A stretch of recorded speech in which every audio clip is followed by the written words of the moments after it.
Te pitan ovako, kako ti izgleda vikend, što se tiče ovako malo izlaska? Pa Tomo, zahvaljujući tebi ne izgleda mi baš. Ali inače ja od uvijek volim izlaziti. Prometna preopterećenost još nekako ajde zimi, ali u sezoni to je nešto gdje ljudi obole od gužvi jednostavno. Ili kad padne kiša, malo manje? Kad malo padne kiša, onda isto potpuna blokada. Naša luka je za putnički promet broj 1 luka na Jadranu, sigurno u top 5 na Mediteranu. Jesi danas popila kavu bar negdje? Nekoliko. Jel? No, i koliko dnevno? Najmanje 3. Dobro, nisam ni ja bolji. Bude 4 do 5.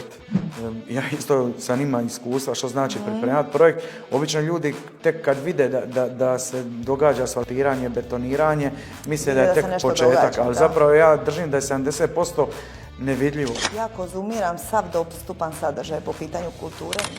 To nije sad nešto ja volim kulturu. Ja konzumiram taj sadržaj, taj kulturni sadržaj me i oblikova i to je dio onoga što ja jesam. Počela sam davno nekad kao hostesa u kazalištu i ta nekakva ljubav prema sceni i ljubav prema kazalištu se prelila u sve ostale godine kada više nisam bila hostesa i kad više...